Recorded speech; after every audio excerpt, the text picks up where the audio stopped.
Olá, primeiramente eu gostaria de agradecer o convite para a participação nesse congresso, discutindo então, meu paciente tem miocardiopatia restritiva e não é amiloidose, e agora o que investigar? Meus conflitos de interesse. Eu vou trazer um caso clínico de uma senhora de 62 anos que vem com inchaço generalizado há 3 meses. Quadro de dispneia progressiva aos esforços, atualmente aos mínimos esforços, ortopneia, dispneia paroxística noturna e edema generalizado. Teve uma FA de alta resposta cardiovertida há 2 anos, teve recorrência agora em sinusal, e episódio de AIT em período sem anticoagulação, sem dor torácica, antecedente de asma leve, sem grandes outros antecedentes, inclusive sem antecedentes familiares dignos de nota. E uso de amiodarona, metoprolol e rivaroxabana, ao exame físico, PA 90/60, frequência de 54, com sinais de congestão, em especial sistêmica. O eletro em ritmo sinusal, alteração de repolarização e padrão de sobrecarga ventricular. Raio-X com aumento discreto da área cardíaca e congestão, o ecocardiograma, o átrio esquerdo aumentado, um VE pequeno, com espessamento de septo e parede, mais acentuada na região apical e septo, fração de ejeção normal, sem alteração segmentar, sem apical sparing, um VD, função normal, insuficiência tricúspide moderada, uma PSAP de 48. Nos exames laboratoriais, CPK normal, perfil de ferro discretamente reduzido, aumento de enzimas hepáticas, troponina tocada e um BNP bastante elevado, aventando então as hipóteses relacionadas a uma miocardiopatia restritiva, de cardiomiopatia hipertrófica, amiloidose e sarcoidose. Esse paciente já veio com a investigação de amiloidose, que foi aventada, e aqui a nossa diretriz mostrando, nesse raciocínio, que a primeira coisa que a gente precisa fazer é descartar a L, pesquisa de cadeia leve, e aí, no segundo momento descartado, eu iria para a rota cardiológica, que envolve o pirofosfato, que no caso da paciente era grau 1, também coronárias normais. Então, nossa paciente foi descartada a amiloidose, qual seria o próximo passo na investigação? Pensando em ICFEP, eu posso ter um padrão de IC com fração de ejeção preservada, com espessura normal do VE ou com aumento da espessura do VE, que era o caso na nossa paciente. Nesse sentido, eu teria os diagnósticos diferenciais de uma miocardiopatia relacionada à hipertensão, uma miocardiopatia infiltrativa, com diagnósticos diferenciais de amiloidose, doenças de depósitos, e a cardiomiopatia hipertrófica. O foco da nossa discussão vai ser exatamente esse lado.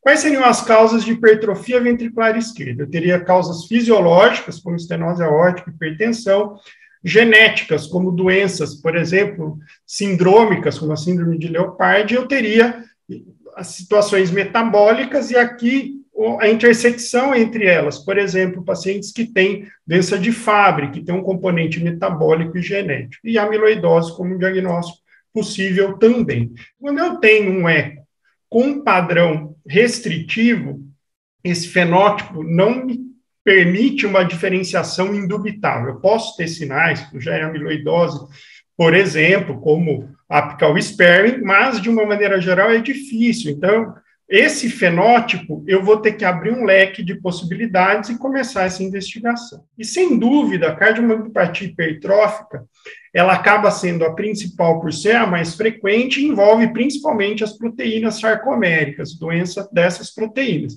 Mas eu tenho uma série de diagnósticos diferenciais, em especial as doenças metabólicas, aí o Fabry como uma das mais frequentes. E por que isso é importante, essa investigação? Porque, obviamente, tem impacto prognóstico, a comparação aqui, por exemplo, de hipertrófica amiloidose. Isso tem implicação familiar, uma vez que a grande maioria desses pacientes tem um componente genético, e, óbvio, tem implicação terapêutica, por exemplo, todo o arsenal de estratégia para amiloidose e, por exemplo, para sarcoidose, que é um diagnóstico diferencial, o uso da imunossupressão e perspectivas futuras, como a Mavacan tem no contexto da cardiomiopatia hipertrófica. Então, como que eu penso nesse diagnóstico? Os critérios clássicos aí relacionados é um perfil de C de predomínio à direita, eu posso ter arritmias, risco tromboembólico, distúrbios de condução, e os exames complementares, a tríade eletro, eco e ressonância são fundamentais. O eletrocardiograma, então, quando eu tenho um padrão de baixa voltagem ou uma voltagem reduzida em comparação ao que eu esperaria pelo espessamento, eu devo pensar em amiloidose, e o contrário, pensando mais em hipertrofia, iria para o lado da hipertrófica e as suas fenocópias. O ecocardiograma eu não consigo diferenciar, mas ele é a base para esse raciocínio, e sem dúvida a ressonância é um exame muito importante, porque eu vou enxergar toda a questão anatômica, aumento atrial, a espessura, vou ver realce tardio e as técnicas mais recentes. O mapa T1, o volume extracelular, na amiloidose eu vou ver aumentado e nas que cursam com hipertrofia eu vou ver reduzido. E no T2 eu vejo inflamação, edema e T2 estrela, por exemplo, a presença de ferro. Pirofosfato me ajuda muito no raciocínio para amiloidose, o PET na situação do diagnóstico de sarcoidose, CAT direito e esquerdo nos pacientes mais graves e a biópsia endomiocárdica em situações específicas. E, sem dúvida, o componente genético e essa investigação é fundamental. Por quê? Mais de 50% dos pacientes têm um componente genético e, nesses casos, os genes sarcoméricos são os mais frequentes, indubitavelmente, mostrando, então, a importância dessa investigação. Então, trazendo aqui um fluxograma desse raciocínio, a gente publicou ano passado nos arquivos brasileiros de cardiologia de heart failure. Então, quando eu tenho a suspeita de miocardiopatia restritiva infiltrativa, tenho a clínica e um eco, com aumento atrial e espessamento ventricular, se eu tenho uma história familiar de doença cardíaca infiltrativa, eu devo ir direto para o teste genético. Se eu tenho strain com apical sparing, eu devo pensar em amiloidose. E aí, os dois exames fundamentais, eletro e ressonância. Ao eletrocardiograma, quando eu tenho baixa voltagem ou uma incompatibilidade entre a espessura do miocárdio e a voltagem, eu devo pensar em amiloidose. Se eu tenho, então, um aumento, sinais de sobrecarga, principalmente, eu devo pensar em hipertrofia e, nessa situação, investigar, obviamente, hipertensão, estenose aórtica e aqui as doenças de depósito e as fenocópias e a própria cardiomiopatia hipertrófica.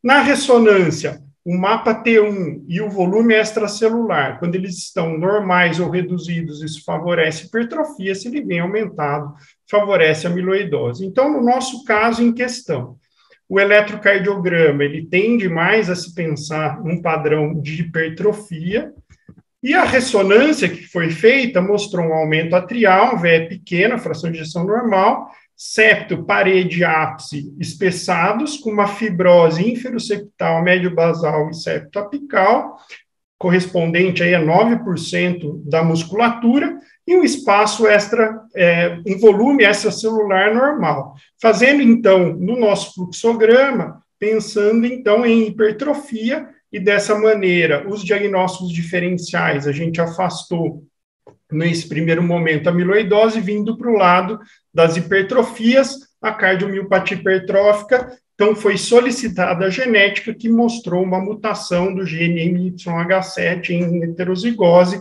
um padrão patogênico, então confirmando o raciocínio de uma cardiomiopatia hipertrófica. Essa paciente, então, recebeu otimização de diurético, associação de inibidor da SGLT2, e ela evoluiu muito bem. Foi discutida a questão de CDI, mas ela não preencheu critérios para essa indicação, e ela vem evoluindo em classe funcional 1, 2, confortável em utilização de diurético. E, obviamente, como perspectivas, a gente deve ter a possibilidade, em breve, de medicações específicas, e talvez uma Vacantem seja o mais próximo nesse sentido. Então, resumindo, pensando em miocardiopatias restritivas, padrão de C com fração de ejeção preservada, de predomínio à direita, fundamental o raciocínio de eletro, eco e ressonância, que vai me ajudar a guiar, e aí especificamente o pirofosfato para amiloidose, PET pensando em sarcoidose, CAT direito e esquerdo nos pacientes mais graves, que vai me mostrar um padrão restritivo, em algumas situações a biópsia endomiocárdica. Como diagnósticos diferenciais, com espessamento, pensar em amiloidose, cardiomiopatia hipertrófica e suas fenocópias, incluindo aí as doenças de depósito, hipertensão e estenose aórtica. E sem espessamento, o camaleão da cardiologia, que é a sarcoidose, hemocromatose, endomiocardifibrose e as idiopáticas. Sem dúvida, um impacto fundamental do raciocínio envolvendo a pesquisa genética, e esse diagnóstico é muito importante uma vez que tem implicações prognósticas, familiares, terapêuticas e, obviamente, novas perspectivas futuras de tratamento. Muito obrigado pela atenção.